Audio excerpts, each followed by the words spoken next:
Je vous invite à prendre vos Bibles et on va aller ce matin dans le livre de Daniel au chapitre 4. Alors pour ceux qui ont lu le livre de Daniel il n'y a pas très longtemps, ça aura peut-être plus de sens que pour d'autres, mais on va de toute façon prendre le temps de ramener un peu le contexte et d'expliquer tout cela. Alors Daniel 4, versets 10 à 15, ça nous parle d'une vision que le roi Nebuchadnezzar a reçue en rêve et qu'il partage à Daniel et on va la lire ensemble. Voici les visions de mon esprit pendant que j'étais sur ma couche. Je regardais et voici, il y avait au milieu de la terre un arbre d'une grande hauteur. Cet arbre était devenu grand et fort et sa cime s'élevait jusqu'aux cieux et on le voyait des extrémités de toute la terre. Son feuillage était beau et ses fruits étaient abondants. Il portait de la nourriture pour tous. Les bêtes des champs s'abritaient sous son ombre, les oiseaux du ciel faisaient leur demeure parmi ses branches, et tout être vivant tirait de lui sa nourriture. Dans les visions de mon esprit que j'avais sur ma couche, je regardais, et voici un de ceux qui veillent et qui sont saints descendit des cieux, et il cria avec force et parla ainsi, abattez l'arbre et coupez ses branches, secouez le feuillage et dispersez les fruits. Que les bêtes fuient de dessous et les oiseaux du milieu de ses branches.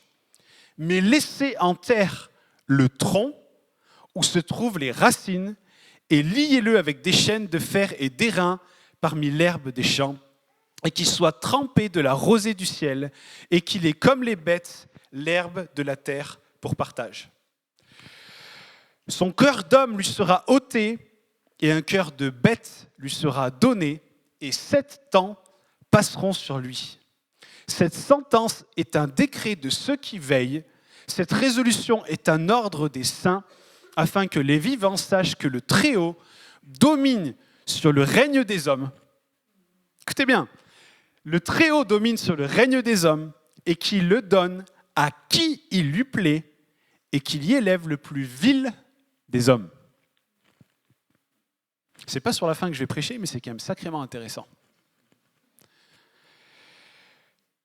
Ce passage, il ne nous parle pas d'un simple arbre, mais il nous parle de quelqu'un.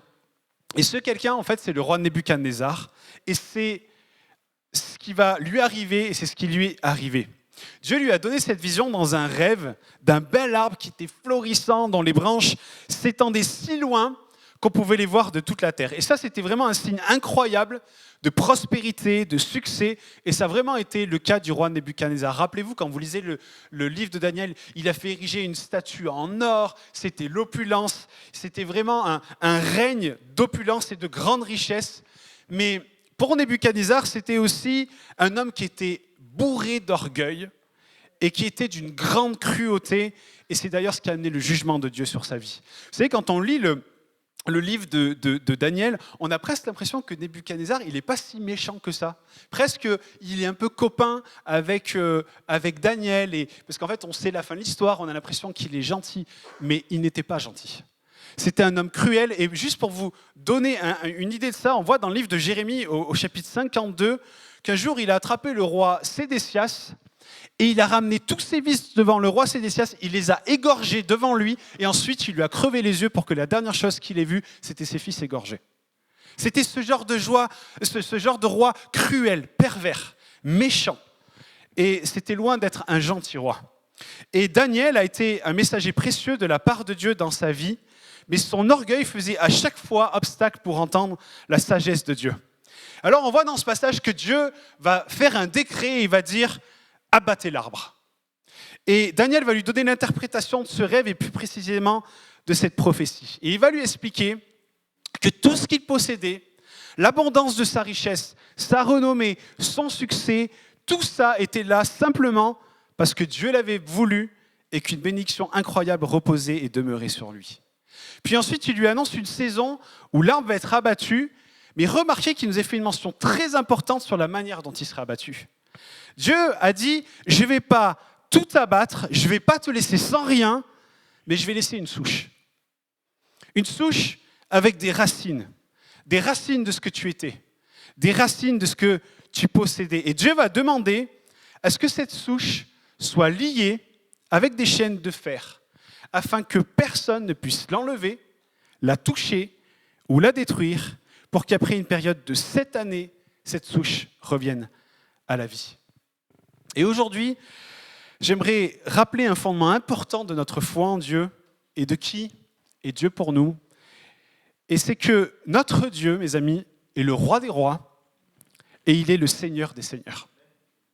Il élève et il abaisse celui qui veut. Il est celui qui donne et il est celui qui reprend.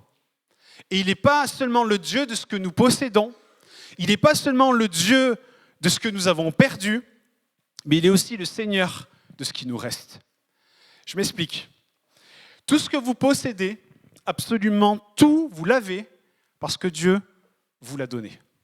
Et en fait, on pourrait penser que ce n'est pas le cas parce qu'en fait, on voit notre cheminement d'études qui nous a amené à avoir un métier, qui nous a amené à avoir un salaire, qui nous a amené à avoir une maison. Et en fait, que tout ça, c'est par nous-mêmes qu'on a réussi à l'avoir. Et c'est vrai, c'est en partie par nous-mêmes.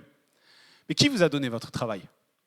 Qui vous a qualifié d'une intelligence et de qualification pour que le travail de vos mains puisse l'accomplir ? Qui vous a donné la vie ? Qui permet à votre cœur de battre seconde après seconde si ce n'est Dieu ? Tout ce que nous avons nous vient de lui. Tout ce que nous arrivons à accomplir les uns les autres par les compétences qui sont les nôtres, c'est par lui que nous y parvenons. Il est le Seigneur de ce que nous avons, mais il est aussi le Seigneur de ce que nous avons perdu. Notre Dieu est souverain, il est au contrôle de tout. Et on sait que le diable vient pour tuer, voler et détruire, mais Dieu reste Dieu, non seulement de ce que nous avons reçu de sa main, mais aussi de ce que nous avons perdu. Et j'y reviendrai dans un instant. Et troisièmement, je crois que c'est le plus important, et c'est sur ça que je veux prêcher aujourd'hui, c'est qu'il est le Dieu de ce qui nous reste. Parce qu'il nous reste toujours quelque chose. Il est le Dieu de ce que l'on considère être les cendres de notre vie. Les cendres que nous espérions dans tellement de domaines et qui finalement, tout est consumé, tout est brûlé. On a l'impression qu'il ne nous reste rien. Des domaines de nos vies qui sont ravagés. Peut-être que c'est votre estime. Peut-être que c'est votre dignité. Peut-être que c'est votre couple. Peut-être que c'est votre situation familiale. Peut-être que c'est votre situation avec vos enfants. Peut-être que c'est votre situation professionnelle où vous avez complètement loupé votre cursus et vous faites un métier que vous détestez. Peu importe ce que c'est, sachez ceci, c'est que Dieu ne nous enlèvera pas et ne permettra pas qu'il nous soit enlevé quelque chose sans nous laisser un reste. Il reste toujours quelque chose. Et Dieu ne permettra jamais l'ennemi de nous prendre quelque chose sans nous laisser quelque chose. C'est pourquoi l'arbre a été abattu, mais remarquez que Dieu a laissé la souche, et avec cette souche, des racines. Il a dit laissez la souche parce que je vais faire en sorte que des choses émergent de ce qui reste et que ça produise ce dont Nebuchadnezzar a besoin pour accomplir mon projet dans sa vie, dans son avenir et celui de sa nation. Et avec ce qu'il nous laisse, Dieu est tout à fait capable de bénir et d'accomplir son dessein dans notre vie. Des fois, on regarde à nos vies, on dit « Mais Seigneur, mais regarde ce qui reste, il ne reste rien, ça ne vaut rien, j'ai plus rien. Mon couple, c'est fini. La relation avec mon fils, avec ma fille, c'est fini. Ma situation professionnelle, de toute façon, il n'y a aucun espoir. J'ai complètement loupé ma vie quand je faisais mes études. Je suis passé à côté, ce n'est pas possible. » C'est faux. Avec ce qu'il vous reste, même si c'est peu, Dieu peut faire des grandes choses. Et qu'on ne laisse pas le diable nous faire croire que ce qu'il nous reste est insuffisant à Dieu pour accomplir quelque chose dans notre vie. Si Dieu nous laisse perdre quelque chose, c'est très important. Si Dieu nous laisse perdre quelque chose, c'est son choix et c'est que nous n'avions pas forcément besoin pour accomplir sa volonté dans notre vie. C'est très difficile ce que je vais vous dire, mais je vous assure que c'est vrai. Si la vie, la maladie ou la mort vous enlève quelque chose à vous et à votre famille, Dieu utilisera toujours ce qui reste. Et quand on passe par des périodes de deuil et de désolation, où on voit que les cendres devant nous, on a du mal à voir ça, on a du mal à comprendre cela. Mais on a un Dieu qui peut prendre des souches et utiliser les racines de cette souche pour faire pousser à nouveau des arbres. Et ramener la vie là où on croit qu'il n'y a que la mort et la désolation. On a besoin de garder la foi et de voir combien tout se passera comme Dieu l'avait prévu, parce qu'il est le Seigneur de ce qu'il nous reste. Ça peut être juste une souche, ça peut être juste quelques racines du grand arbre que vous possédiez, mais Dieu utilisera ce qu'il vous reste. On voit dans le livre de Jean, au chapitre 10, que Jésus a dit que le voleur, il vient pour tuer, pour voler et pour détruire. À chaque fois que le diable vient tuer, voler, détruire, Dieu est sur le point d'utiliser ce qu'il nous reste. Chaque fois qu'il y a une fenêtre ouverte et que l'ennemi a pris quelque chose dans votre vie et que vous vous demandez ce qui s'est passé, où est-ce que c'est parti, pourquoi ça s'est produit, Dieu dit, je vais utiliser ce qui te reste et je vais accomplir ma volonté dans ta vie. Et je sais que c'est dur pour certains d'entendre cela ce matin, mais faites confiance à Dieu et vous verrez combien l'expression de sa bonté, elle est grande. Et en particulier, quand on passe par des temps de deuil, lorsqu'on a perdu quelqu'un qui nous est cher, lorsqu'on ne comprend pas qu'on a nous pourquoi, il n'y a pas forcément toujours des réponses, mais on a un Dieu qui peut utiliser ce qui te reste. Qu'on fasse confiance à Dieu, qu'on croie en lui, qu'on se tienne dans ses promesses, parce qu'il utilisera ce qu'il va nous laisser et il ne laissera personne y toucher, si c'est nécessaire pour l'accomplissement de sa volonté. Moi, ça m'a frappé de voir, il dit, mais cette souche, il n'y a personne qui y touchera. Dans la vie du roi Nebuchadnezzar, il a dit, c'est comme des chaînes célestes qui sont venues autour. Il a dit, personne n'y touchera, personne ne le déplacera, personne ne le volera, ça vous y touchez pas. Ça, c'est moi, c'est un décret de l'Éternel qui dit cette souche et ses racines, elles resteront là parce qu'il y a une suite pour Nebuchadnezzar. Il y a quelque chose qui va ressortir de cette période de désolation. Et ça, c'est quelque chose qu'on voit très clairement dans la Bible, dans le livre de Job. Et vraiment, je vous invite à le relire à la maison, et notamment le chapitre 1 et le chapitre 2 du livre de Job qui nous montrent vraiment cela. Mais on voit dans le livre de Job que Satan reçoit une autorisation de Dieu pour attaquer Job. Et ce qu'on va voir maintenant, c'est vraiment la preuve que notre Dieu est vraiment le Seigneur de ce qui nous reste et de ces choses qu'on considère comme des cendres, comme quelque chose de peu de valeur face à ce que nous avions ou possédions. On voit un jour que Satan arrive devant Dieu et il nous est dit qu'il se baladait sur la surface de la terre. Je vous garantis une chose, Satan continue de faire ce qu'il faisait déjà dans le livre de Job.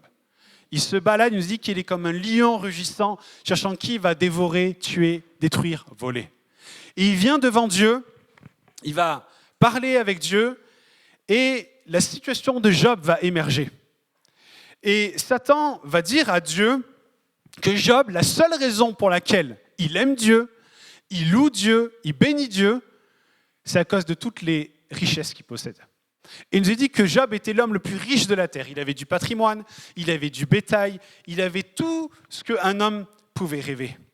Et Satan, il va dire à Dieu, il va dire, mais enlève ta protection de lui, enlève ta bénédiction de sa vie, et en un instant, il maudira ta face. Et c'est très bizarre ce qui se passe. On est là, on assiste à cette discussion, et là, on voit quelque chose d'incroyable. Dieu va dire, ok,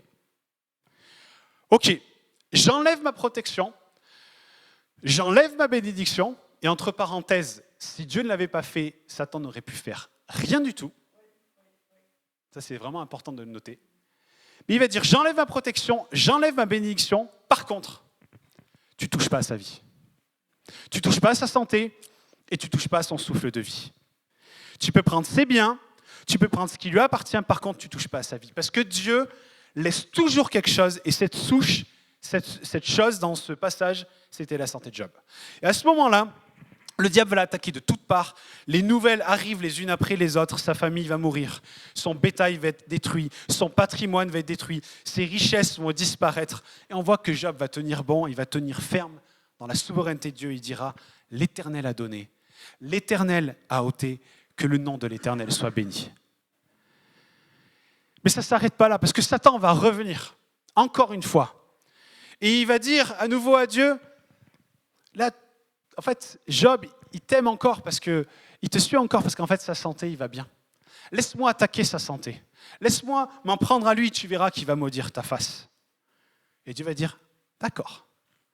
J'enlève ma protection numéro 2 et il va dire, tu as droit de toucher son corps, mais par contre, tu ne touches pas à son souffle de vie.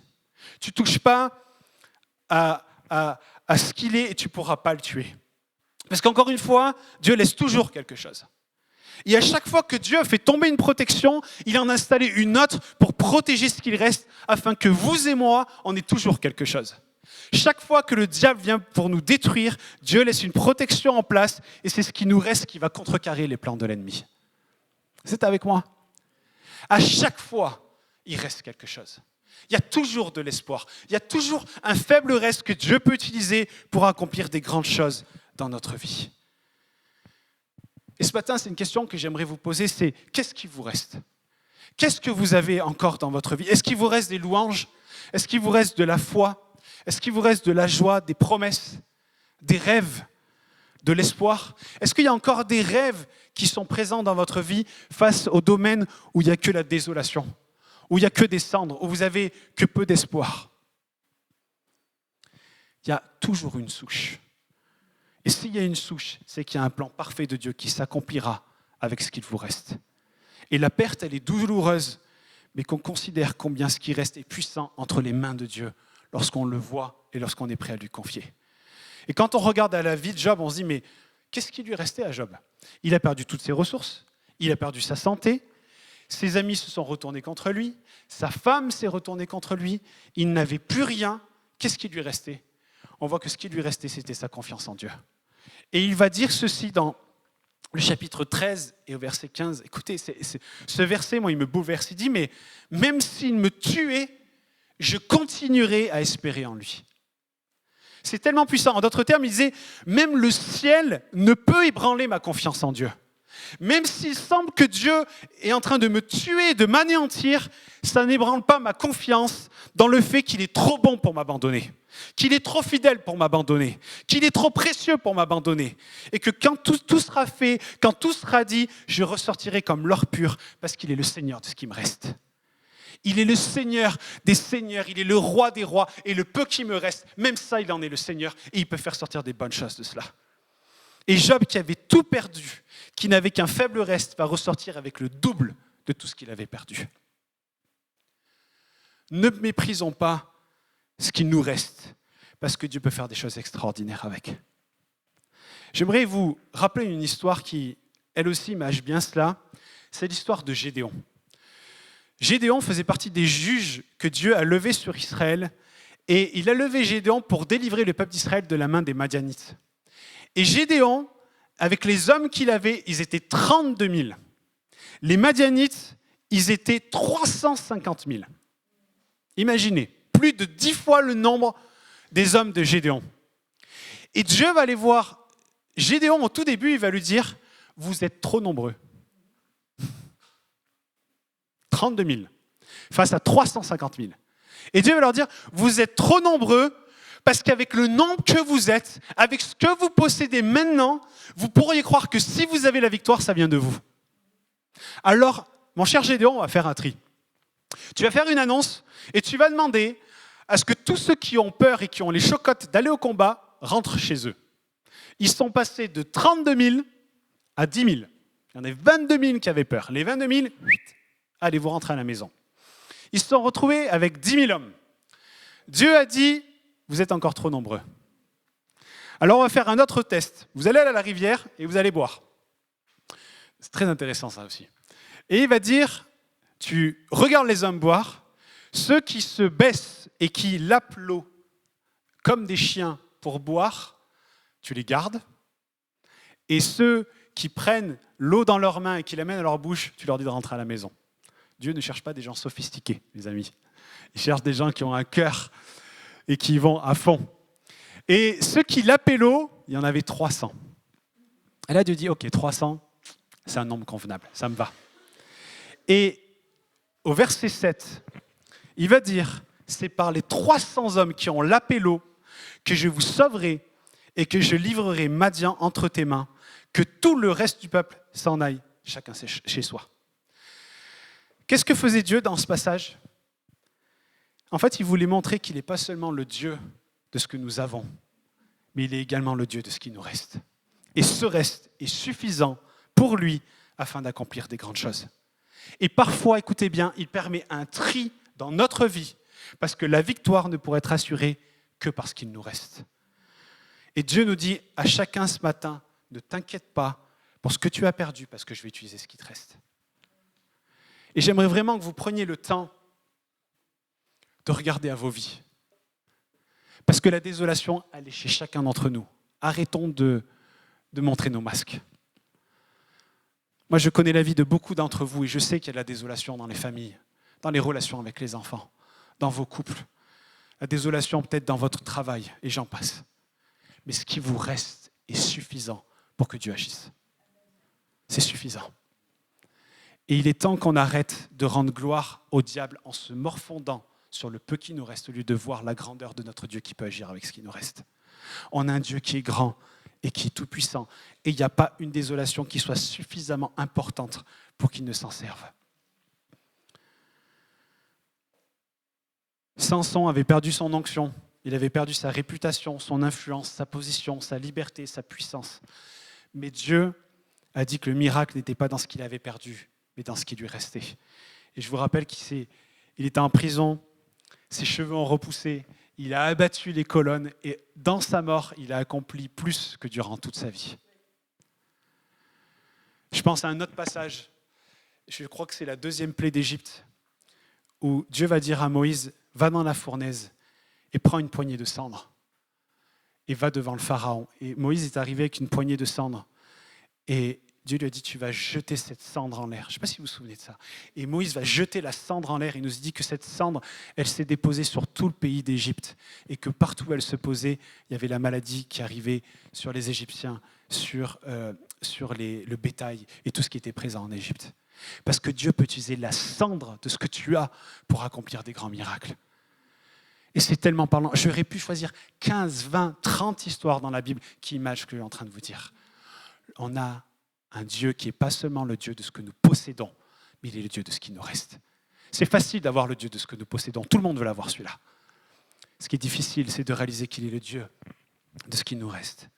Et la restauration, elle commence dans nos pensées. Quand on est rempli des promesses de Dieu, quand on réalise qui il est vraiment et qu'il est le Dieu de ce qu'il nous reste et pas seulement de ce que nous avons ou de ce que nous avons perdu. Et mon cœur et mon désir ce matin, s'il y a un truc que vous devez vous souvenir, c'est qu'on n'oublie jamais que Dieu permettra toujours qu'il reste une souche, qu'il y a un reste et que de ce reste, il pourra faire naître la vie et l'abondance de ce dont nous avons besoin et qu'il désire accomplir dans notre vie. Combien de personnes ont eu des occasions manquées, des gens qui ont reculé, qui ont abandonné trop tôt alors qu'ils auraient dû s'accrocher à ce qu'il leur restait. Parce qu'en fait, il leur restait beaucoup, parce que ce qui reste est suffisant. C'est dans ce qui reste que réside le miracle. Tout ce qui vous reste est suffisant. Vous avez encore quelque chose, et c'est ce que Dieu veut que vous lui donniez ce matin. Ce reste. Vous avez vécu, vous vivez un deuil, vous vivez un divorce, vous vivez une maladie, vous vivez des problèmes relationnels, vous vivez une addiction. Vous êtes dans la dépression, vous êtes affligé dans vos pensées, vous avez une épreuve financière et j'en passe. Dieu te dit, je suis le Dieu de ce qui te reste. Et c'est suffisant. C'est suffisant. Certains d'entre nous ont continué à parler de ce dont nous avons perdu, mais Dieu continue à voir ce qui nous reste. Et tant qu'on sera là à s'apitoyer sur ce qu'on a perdu, on passera à côté de ce qui nous reste. Et encore une fois, ce qui nous reste est suffisant. Ça fait écho ce que je vous dis ce matin. Il est le Dieu de ce qui nous reste. Vous avez peut-être perdu beaucoup. Peut-être certains, vous avez connu que la perte, vous avez connu que les conséquences de la perte dans votre vie. Mais maintenant, aujourd'hui, c'est une invitation à tourner le regard non pas sur ce que vous avez perdu, mais sur ce qui vous reste.